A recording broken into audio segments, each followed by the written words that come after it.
말씀 보겠습니다. 히브리서 2장 5절로 18절까지 말씀입니다.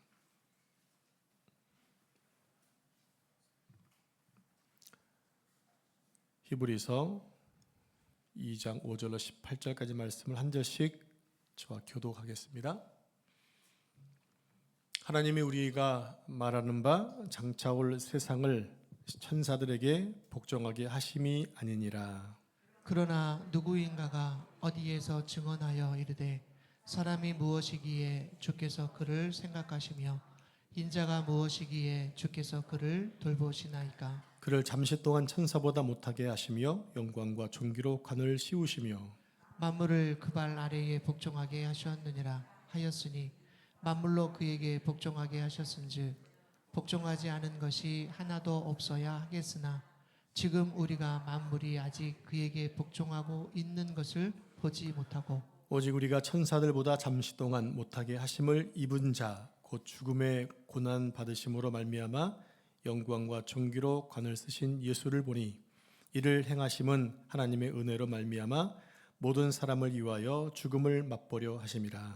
그러므로 만물이 그를 위하고 또한 그로 말미암은 이가 많은 아들들을 이끌어 영광에 들어가게 하시는 일에 그들의 구원의 창시자를 고난을 통하여 온전하게 하심이 합당하도다. 거룩하게 하시는 이와 거룩하게 함을 입은 자들이 다 한 근원에서 난지라. 그러므로 형제라 부르시기를 부끄러워하지 아니하시고 이르시되 내가 주의 이름을 내 형제들에게 선포하고 내가 주를 교회 중에서 찬송하리라 하셨으며 또다시 내가 그를 의지하리라 하시고 또다시 볼지어다 나와 및 하나님께서 내게 주신 자녀라 하셨으니 자녀들은 혈과 육에 속하였으며 그도 또한 같은 모양으로 혈과 육을 함께 지니심은 죽음을 통하여 죽음의 세력을 잡은 자 곧 마귀를 멸하시며 또 죽기를 무서워함으로 한평생 매여 종노릇하는 모든 자들을 놓아주려 하심이니 이는 확실히 천사들을 붙들어 주려 하심이 아니요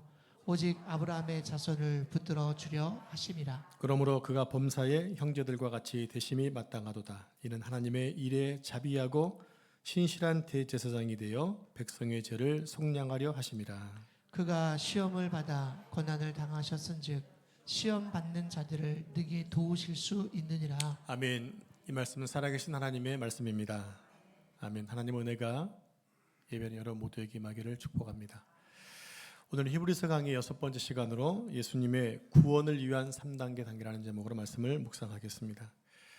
2000년 전 초대교회 성도들은 유대인들과 또 로마로부터 심한 박해를 받고 있었고 또 그로 인해 신앙이 많이 흔들리고 있었습니다.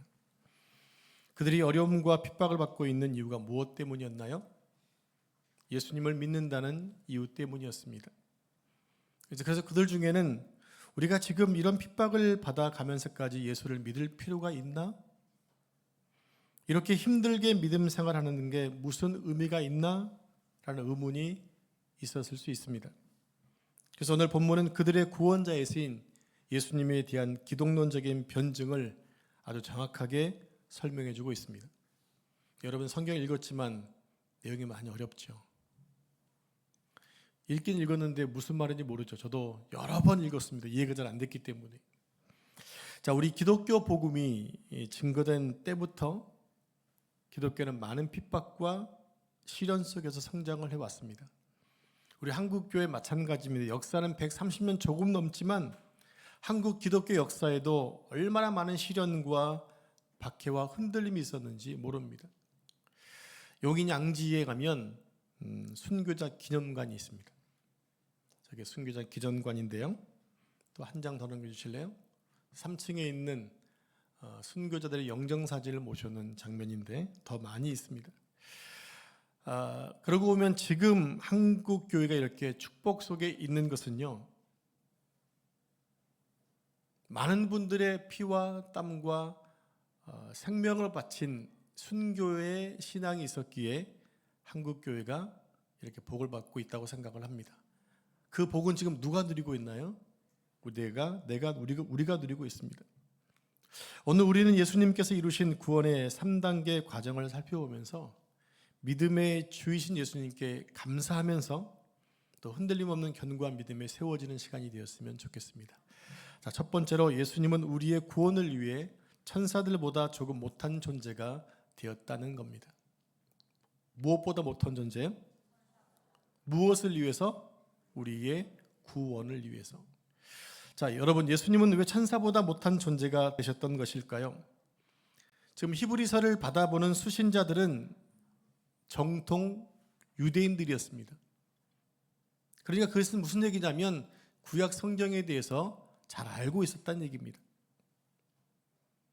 우리 함께 시편 8편 5절 말씀을 같이 합독하겠습니다. 시작. 그를 하나님보다 조금 못하게 하시고 영화와 존귀로 관을 씌우셨나이다. 네, 모니터를 좀만 돌려주시면 좋을 것 같아요. 자, 시편 말씀을 보니까 하나님보다 조금 못하게 하시고, 어디의 말씀이에요? 어디에 있는 말씀이에요?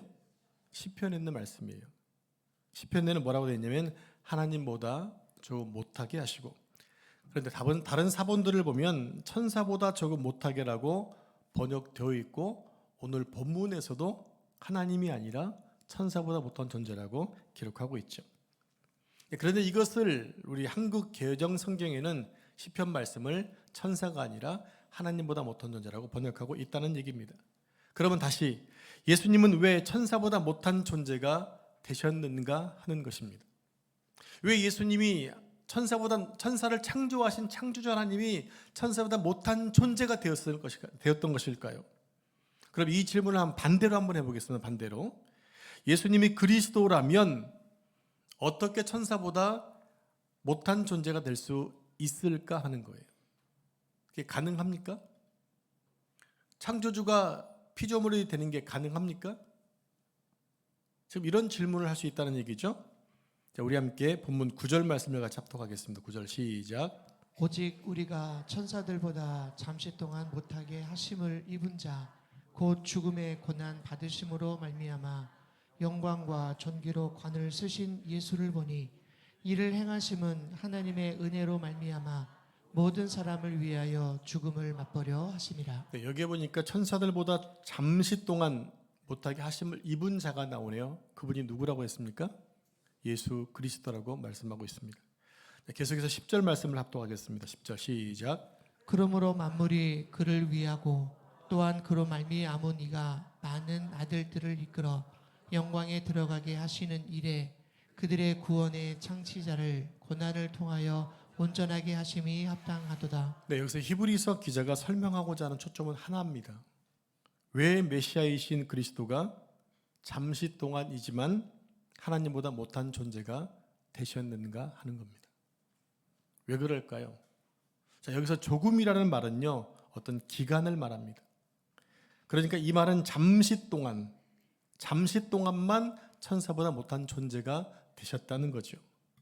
그리고 잠시 동안 못한 존재가 되었다는 것은 무엇을 얘기하느냐? 성육시 사건을 얘기합니다. 인카네이션, 예수님이 인간이 되신 사건을 말하고 있는 거예요. 그렇다면 여러분, 예수님이 어떻게 천사보다 하나님보다 못한 존재가 될 수 있는 걸까요? 성도 여러분, 삼위 하나님은요, 본질이나 위격이나 사역에 있어서 동등하시고 동일하신 분이십니다. 맞습니까? 이게 삼위일체 교리 아닌가요? 신분적으로는 아버지와 아들 관계지만 세 분 하나님은 동일하신 분이에요. 누가 더 높고 더 낮으신 것이 아니라고 하는 거예요. 그런데 본문에서는 예수님이 하나님보다 잠시 동안만 못하게 되셨다고 했습니다. 아들이신 예수님이 하나님보다 못한 존재가 되었다는 겁니다. 왜 그런 것일까요? 바로 성육신 사건을 말하는 것입니다. 예수님이 인간의 몸을 입고 이 땅에 오셨던 그 순간이 바로 하나님보다 못하게 된 잠시 동안의 기간이라는 얘기예요. 즉 예수 그리스도가 인간이 되신 그 사건이 바로 하나님보다 낮아지신 사건이라는 거죠. 그럼 지금부터 예수님이 왜 그렇게 낮아지셔야만 했는가를 생각해 보겠습니다. 먼저 10절에 보면 이것이 합당하다고 말합니다. 합당하다. 도대체 예수님이 낮아지신 것이 왜 합당하다고 하신 걸까요? 10절 중간에 보면 이렇게 되어 있죠. 영광에 들어가게 하시는 일에 그들의 구원의 창시자를 고난을 통하여 온전하게 하셨다는 겁니다. 저 화면 좀 보여주시면 이제 주라는 주님, 주인이라는 그 단어가 두 가지가 있어요. 하나는 큐리오스, 주로 많이 그 당시에 쓰였던 단어가 큐리오스라는 단어예요. 주님, 주인이 부를 때 키리오스라고 불러요. 오늘 본문에서는 예수님을 큐리오스가 아니라 아르케고스라고 부릅니다. 이 단어는 신약성경에 딱 4번만 쓰여졌어요. 여러분, 자주 쓰이는 것이 아니라 간혹 쓰이는 것이 훨씬 더 귀하다는 것을 알 수가 있죠. 아르케고스라는 단어는 무슨 뜻이냐? 통치자, 인도자, 창시자라는 뜻입니다. 아르케고스를 좀 더 쉽게 표현하자면 개척자라는 뜻이에요. 무엇을 위한 개척자인가? 구원을 위한 개척자, 구원을 위한 창시자라는 거예요. 무슨 말입니까? 예수님이 우리 구원을 위한 개척자라는 거예요. 이게 아르케고스라는 단어에 담겨져 있는 의미입니다. 여러분, 우리가 어디를 가려고 하는데 아무도 안 가본 곳이에요. 아무도 안 가본 곳에 길을 놓은 사람이 있어요. 그 사람이 바로 개척자인 거죠. 신약에 보면 예수님이 당신을 가리켜서 하신 말씀, 내가 곧 길이다라고 말씀하신 것이 있었죠. 그게 무엇을 얘기합니까? 내가 곧 구원의 개척자라는 것입니다. 그러니까 예수님은 구원의 개척자가 되셔서 구원의 길을 닦으셨는데 그 길을 어떤 방식으로 닦으셨느냐? 10절 중반에 보니까 고난을 통하여라고 되어 있어요. 고난을 통하여. 여러분, 여기서 말하는 고난은 십자가 죽음을 말합니다. 예수님이 우리의 구원의 길을 닦는 방식은 바로 십자가의 죽으심이었다는 겁니다. 왜 그렇게 하셨던 것일까요? 그 설명을 11절에서 이렇게 말하고 있어요. 우리 11절 말씀을 같이 합독하겠습니다. 시작. 거룩하게 하시는 일과 거룩하게 함을 입은 자들이 다 한 근원에서 난지라. 그러므로 형제라 부르시기를 부끄러워하지 아니하시고. 네, 11절 말씀 보니까 두 대상이 등장하고 있죠. 어떤 대상입니까? 거룩하게 하는 자와 거룩하게 함을 입은 자가 등장을 합니다. 그런데 거룩하게 한 자가 거룩하게 함을 입은 자를 뭘로 부르기를 부끄러워하지 않았다? 형제라고 부르기를 부끄러워하지 않았다는 거예요. 그런데 이 두 상대는요, 실질적으로 도저히 형제가 될 수 없는 관계입니다. 왜 그러냐면요, 거룩한 분은 누구인가요? 거룩한 분이 누군가요? 예수 그리스도입니다. 그럼 거룩하게 입은 자는 누구인가요? 죄인된 우리입니다. 본질 자체가 다릅니다. 도저히 하나 될 수가 없는, 형제가 될 수 없는 관계란 얘기예요. 죄인이 우리가 어떻게 거룩하신 예수님과 형제가 될 수 있다는 겁니까? 도대체 어떻게 이 양자가 서로 같은 형제가 될 수 있는 것일까요? 네, 이것을 가능하게 했던 한 가지 방법이 있어요. 그게 바로 십자가였어요. 바로 예수 그리스도가 사람의 몸을 입고 이 땅에 오신 그 성육신 사건, 예수님이 인간의 몸을 입고 우리와 동일해지신 거예요. 바로 그 순간이 바로 예수님이 하나님보다 낮아지신 사건인 거죠. 사랑하는 성도 여러분, 예수 그리스도가 왜 사람의 몸을 입고 이 땅에 오셔야 했습니까? 여기서 먼저 한 가지 질문을 해보겠습니다. 여러분 속으로 한번 해보시기 바랍니다. 구약의 율법에서요, 거룩한 것이 부정한 것에 닿으면, 다시 거룩한 것이 부정한 것에 닿으면 부정한 것이 거룩해집니까? 거룩한 것이 부정해집니까? 헷갈리시죠? 다시 하겠습니다. 거룩한 것과 부정한 것이 있는데 이것이 서로가 접촉이 되면 거룩한 것이 부정해집니까? 부정한 것이 거룩해집니까? 네, 거룩한 것이 부정해집니다. 그래서 문둥병이나 유출병 환자들 혹은 주검이나 시신을 만지면 거룩함이 손상됩니다. 그런데 신약에 보면 한 가지 예외가 있어요. 예외가 있습니다. 예수님께서 길을 가시는데 12회를 혈루증 앓았던 여인이 예수님 몰래 예수님 옷자락에 손을 대었습니다. 부정한 것이 거룩한 것에 손을 댄 것입니다. 그럼 율법의 원리대로라면 누가 부정해져야 하나요? 예수님이 부정해져야 됩니다. 율법대로 예수님이 부정을 입으시고 대신에 여인이 깨끗하게 치료함을 입었다라고 하는 거예요. 신비로운 현상 아닌가요? 거룩한 것이 부정한 것에 접촉되었으면 결국 둘 다 부정해진 거잖아요. 근데 어떻게 한쪽은 거룩해질 수가 있냐는 얘기예요. 이게 예수님이 가지신 신비라고 하는 겁니다. 딸아 내 믿음이 너를 구원하였다라는 예수님의 말씀이 선포되자 여인의 질병이 깨끗하게 고침받게 됩니다. 이것이 예수님이 이 땅에 오신 중요한 이유요 목적이었다고 하는 거예요. 예수님이 오셨기 때문에 우리가 다 거룩한 존재로 세워졌다고 하는 거예요. 이게 성육신의 비밀입니다. 이 일을 이유에 예수님께서 하나님보다 잠시 동안 못하게 되었다라는 얘기입니다. 여러분, 예수님께서 인류의 죄를 뒤집어 쓰셨습니다. 부정해지신 것입니다. 예수님 이 땅에 성육신 하신 사건 자체가 바로 부정함을 입은 것이었어요. 거룩하신 하나님이 부정한 인간이 되신 것입니다. 그리고 그 부정한 여인, 우리를 상징하는 그 여인의 부정함과 평생의 고통을 예수님이 대신 뒤집어 쓰셨다고 하는 거죠. 그리고 그 여인은 예수님의 부정해진 결과로 깨끗함과 구원을 얻게 된 것입니다. 정해진 결과로 깨끗한 결과를 얻게 된 거죠. 이것이 바로 이사야가 노래하고 있는 고난의 종에 대한 노래입니다. 우리 함께 이사야 53장 5절 6절 말씀을 한 절씩 교독하겠습니다. 그가 찔림은 우리의 허물 때문이요 그가 상함은 우리의 죄악 때문이라. 그가 징계를 받음으로 우리는 평화를 누리고 그가 채찍에 맞음으로 우리는 나음을 받았도다. 우리는 다 양 같아서 그릇 행하여 각기 제 길로 갔거늘 여호와께서는 우리 모두의 죄악을 그에게 담당시키셨도다. 아멘. 바로 이것이 예수님이 이 땅에 오신 중요한 이유와 목적입니다. 누굴 위해 오신 것입니까?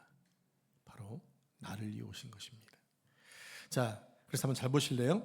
본문 11절을 다시 화면을 보고 같이 합독하겠습니다. 거룩하게 하시는 이와 거룩하게 함을 입은 자들이 다 한 근원에서 난지라. 여러분, 이건 말이 안 되는 이야기잖아요. 다시 말씀드리면 거룩하신 자와 죄인이 우리가 어떻게 한 근원에서 났을까요? 본질 자체가 다른데 어떻게 한 근원에서 날 수 있는 것일까요? 네, 그것은 예수님이 이 땅에 오셔서 우리를 거룩하게 하시고 우리를 형제라 부르는데 부끄러워하지 않으셨기 때문에 가능해진 사건입니다. 그래서 우리는 예수님께 이끌려서 어디로 들어갔느냐? 10절 말씀처럼 거룩한 영광으로 들어갔다고 말합니다. 거룩한 영광으로 들어갔다. 그래서 우리를 모두 하나님 아버지께서 난 존재로 여겨주셨다는 거예요. 우리 모두를 예수님의 십자가로 말미암아 구원 백성 되었기 때문에 부정함을 떨치고 하나님의 아들로 인정받게 되는 사건이 벌어지는 거예요. 이 놀라운 사실을 믿으시기를 축복합니다. 그러니까 은혜라는 것은요, 입는 거예요. 은혜는 여김을 받는 것입니다. 하나님의 자비로우심으로 긍휼을 받는 것, 이게 바로 은혜입니다. 하나님의 아들과 딸로 여김받는 것, 이건 정말 놀랍고 엄청난 기적 아닙니까? 실로 어마어마한 일이 우리 신분 속에 일어난 거예요. 신분 속에. 그동안 나는 제약된 모습으로 영원한 지옥 형벌의 자식이었는데 우리 신분이 뭐로 바뀌었어요? 하나님의 자녀와 딸로 바뀌었다고요. 할렐루야! 이 놀라운 사실 앞에 그냥 꿈쩍하지 않고 계시네요. 여러분, 놀라셔야 돼요. 내 신분이 바뀌었다고요. 많은 분들이 알고 있는 얘기인데 하시는 느낌이 듭니다. 네, 바로 이 사실, 우리를 하나님의 아들과 딸로 신분을 변화시켜 주시기 위해서 예수님이 이 땅에 오신 중요한 목적이었다는 얘기입니다. 다음으로 두 번째 주제를 생각하겠습니다. 이 주제 역시 이렇게 질문할 수 있습니다. 예수님이 메시아라면 어떻게 십자가 저주의 형태로서 그토록 무참하게 그렇게 무기력하게 죽을 수 있을까 하는 거예요. 예수님이 그리스도라면, 그분의 창조주라면 왜 그렇게 죽으셔야만 했는가라는 질문을 던질 수 있다는 거죠. 왜입니까? 예수님이 그렇게 돌아가셨기 때문입니다.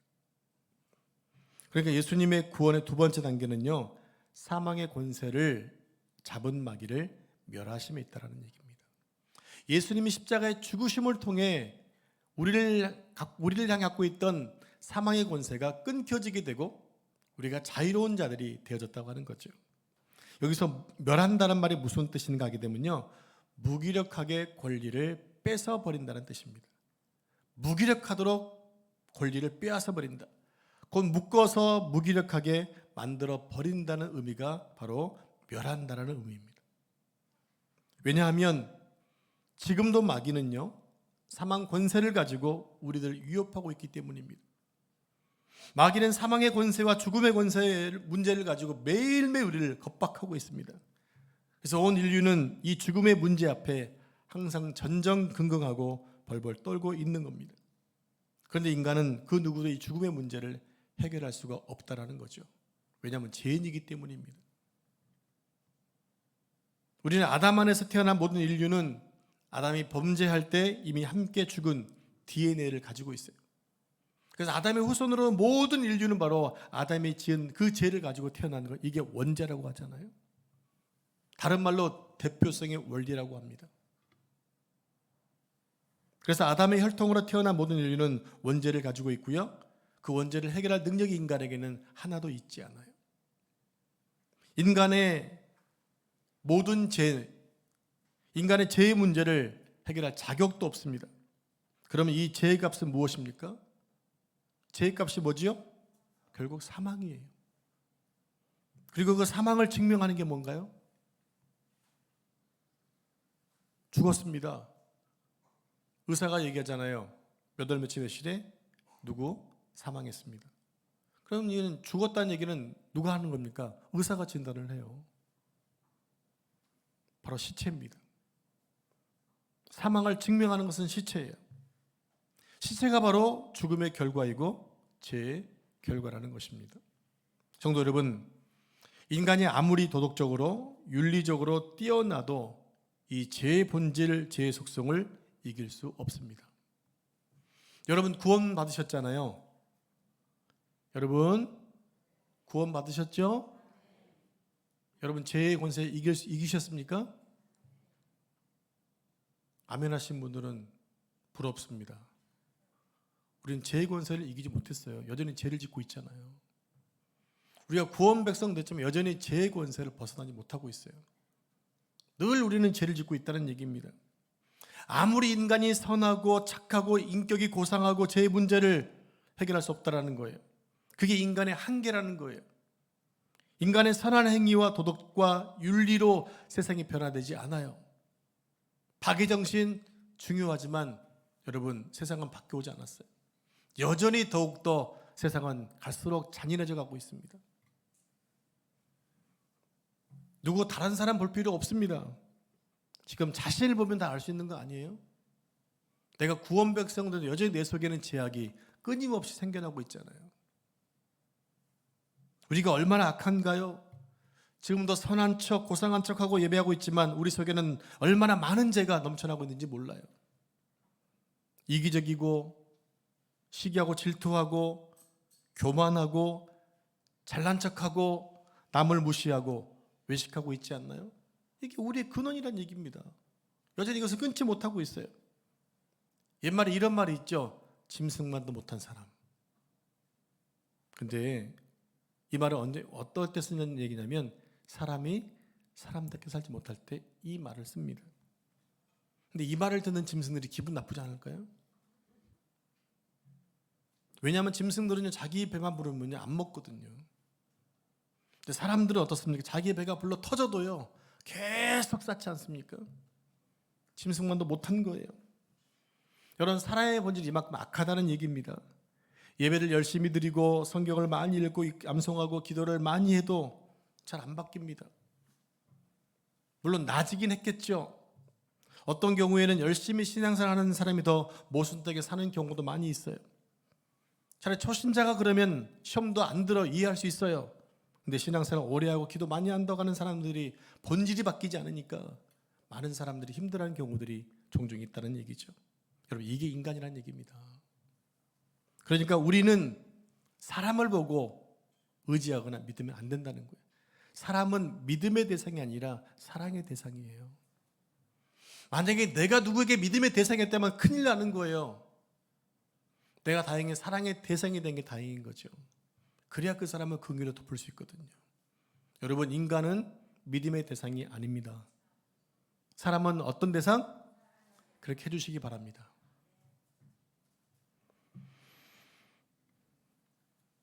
제가 목사이지만 여전히 제 안에 꿈틀거리는 세상을 볼 때마다 괴롭고 고통스럽습니다. 탐욕과 소유욕, 명예욕 끊임없이 올라오거든요.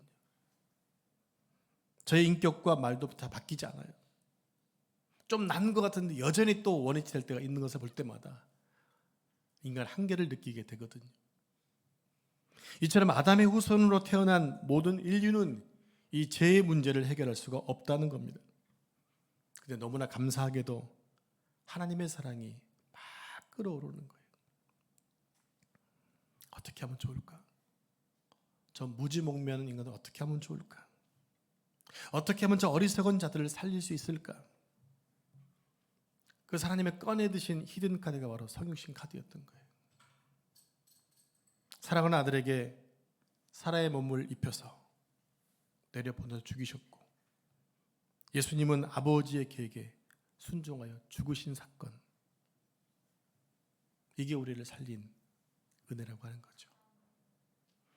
하나님이 능력이 없어서 그런 방법을 선택하신 게 아니에요.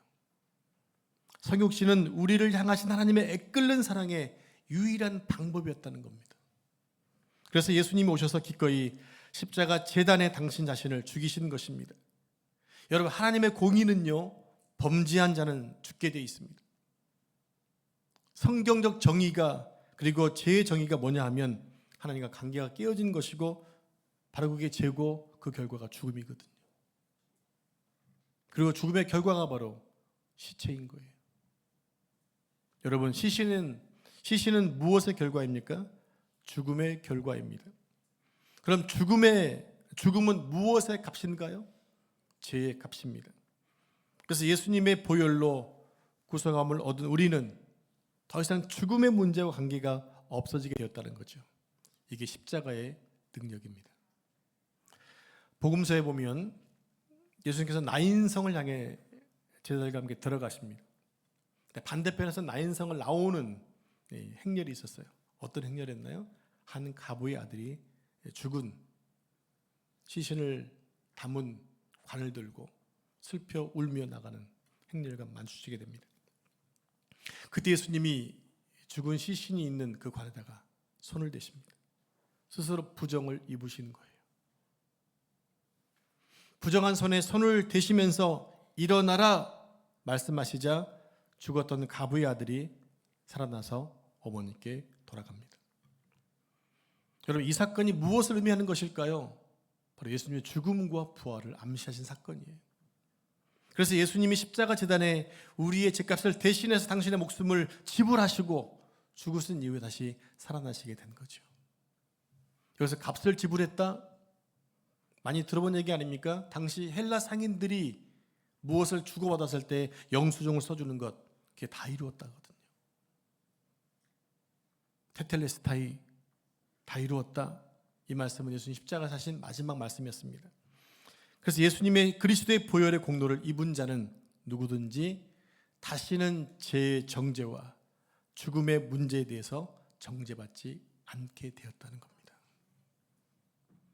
그래서 본문 14절에서 이렇게 말씀하고 있어요. 14절 말씀 같이 합독하겠습니다. 시작. 자녀들은 혈과 육에 속하였음에 그도 또한 같은 모양으로 혈과 육을 함께 지니심은 죽음을 통하여 죽음의 세력을 잡은 자 곧 마귀를 멸하시며. 예수님의 죽음을 통하여 죽음의 세력을 잡은 자 마귀를 멸하셨다.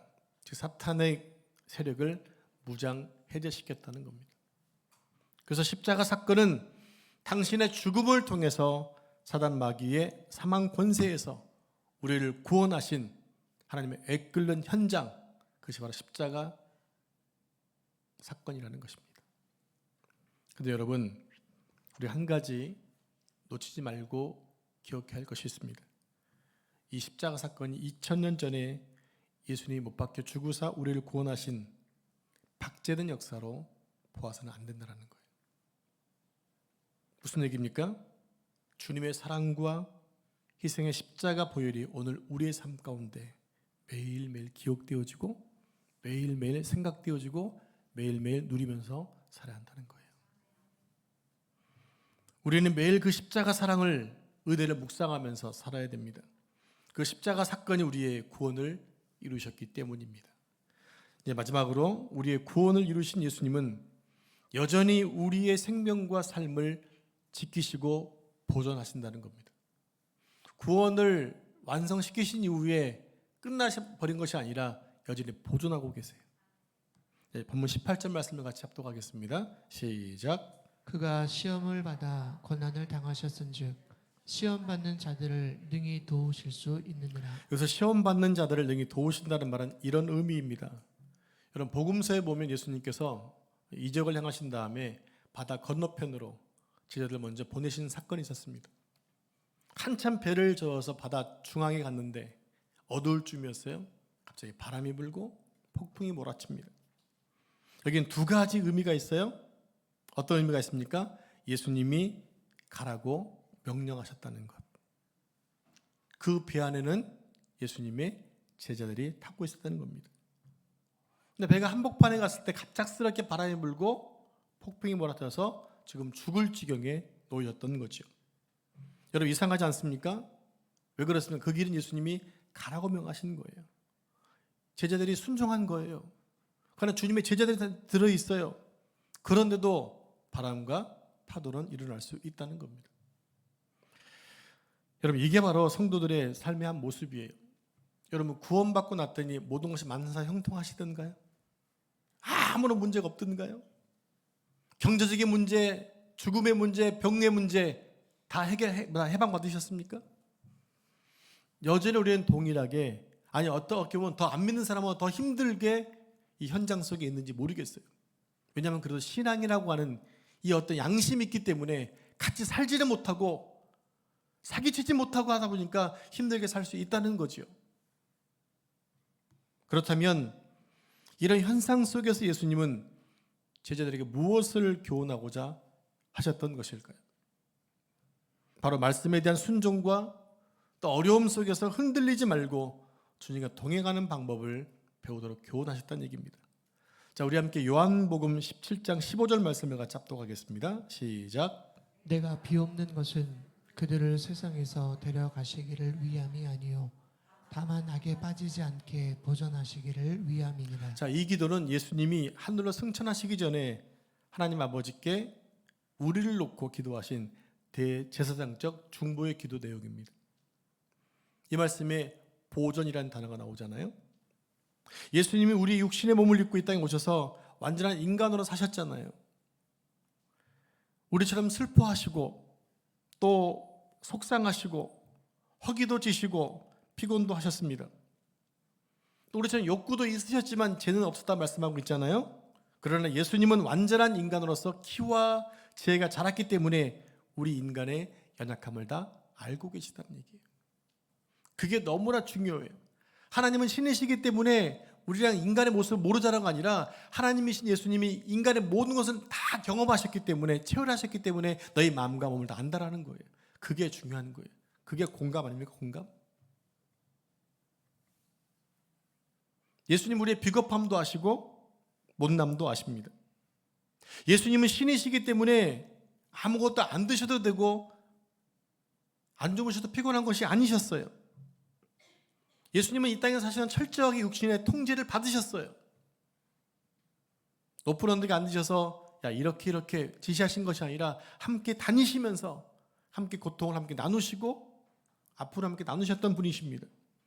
그분이 우리의 현실 속에 들어오셔서 우리의 슬픔과 분노와 억울함과 한숨과 눈물과 탄식을 보고 계신다는 거예요.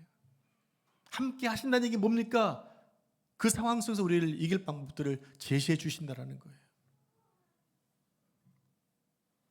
결국 보존한다는 말은 내가 동행해 줄게 이 단어예요. 동행해 줄게. 내가 너의 눈물을 안다. 너의 현신과 아픔을 안다. 너의 탄식을 알고 있다. 내가 그 자리에 함께 있다고 말씀해 주시는 거죠. 여러분, 동해바다나 높은 산에 올라가서 보는 일출은 참 멋지고 아름답잖아요. 그런데 광야 생활을 하는 40년 동안 광야 생활하는 백성들에게, 이스라엘 백성들에게 아침에 떠오르는 햇빛은 과연 찬란했을까요? 안 그랬다 생각을 합니다. 아침에 눈을 뜨면 뜨거운 태양이 떠오르는데 아무것도 없는 광야에서 200만 명이 넘는 사람들이 하루하루를 버티고 살아내는 것 참으로 버겁고 힘들었을 거예요. 그런 개고생을 하고 있는 그들에게 태양이 떠오를 때마다 어떤 생각을 했을까요? 오늘도 내일의 만나는 내릴까? 마실 물은 있을까? 오늘도 무사할 수 있을까? 이런 고민이 안 들었을까요? 여러분, 그런 생활을 40년 동안 한다고 생각해 보십시오. 얼마나 답답하고 여러분 막말로 미쳐버리고 돌아버리지 않겠습니까? 하루하루가 너무나 고되고 힘들었을 겁니다. 그러면서 그들은 무엇을 배웠을까요? 주님밖에 답이 없네요. 하나님을 바라보고 의지하는 것 외엔 답이 없네요. 여러분, 인생을 여러분 살아가는 동안에 여러분 어떤 고백을 하십니까? 주님 없이는 살 수 없네요. 라는 답을 여러분 느끼고 있지 않습니까? 그들은 광야에서 하나님을 바라보고 의지하는 훈련을 했던 것입니다. 그걸 배우는데 40년이 걸렸어요. 40년. 그 결과를 모세가 이렇게 얘기하죠. 너의 신발이 닳지 않고 너희 옷이 해하지 않았다. 하루도 거르지 않고 만나를 내려 먹여주었다. 주님은 우리 가운데 계셔서 우리의 모든 것들을 알고 계시는 분이세요. 자, 성도 여러분, 우리는 오늘 유대인과 또 로마인의 핍박 속에서 신앙이 흔들리고 있던 초대교회 성도들에게 주셨던 예수님의 구원의 세 가지 과정에 대해서 살펴보았습니다. 여러분, 우리들도요 초대교회 성도들처럼 신앙이 흔들릴 수 있습니다. 여러 가지 상황 가운데 내 신앙이 흔들릴 수 있고 내가 이 길 가는 게 맞나라고 또 걱정하고 또 이렇게 걱정할 수 이렇게 힘들어할 수도 있습니다. 그때마다 우리가 기억할 것이 무엇이냐? 우리를 위해 구원을 이루신 예수님의 성육신 사건과 십자가 사건과 우리를 보호하고 계시는 주님의 그 사랑을 잊지 않는 것입니다. 그래서 기억하는 거예요. 왜냐하면 주님은 우리를 향한 사랑을 절대로 멈추지 않기 때문입니다. 사랑하는 성도 여러분, 하나님의 그 사랑을 잊지 마십시오. 예수님의 사랑, 날 위해 죽으시고 날 대신해서 다시 사신, 다시 오실 그 사랑을 여러분 잊지 마시고 어떤 권세와 어떤 힘도 그 사랑을 끊을 수 없다는 사실을 기억하시면서 2000년 사건으로 여러분 2000년을 묶어놓지 마시고 고정시키지 마시고 지금 현실감 내 삶 가운데 그 은혜와 사랑을 누리며 살 수 있는 여러분 삶 되기를 간절히 축원합니다. 기도하겠습니다. 하나님 아버지, 감사합니다. 영혼의 죄로 죽었던 우리를 성육신 사건과 십자가의 사건과 그 사랑을 통해서 구원시켜 주시고 여전히 우리 삶 가운데 함께 하셔서 지키시고 보존해 주심을 감사합니다. 그 사랑을 잊지 않고 살겠습니다. 그 사랑으로 살겠습니다. 그 사랑을 전하며 살겠습니다. 우리의 삶을 축복해 주옵소서. 이 모든 말씀 존귀하신 예수님의 이름으로 기도합니다. 아멘.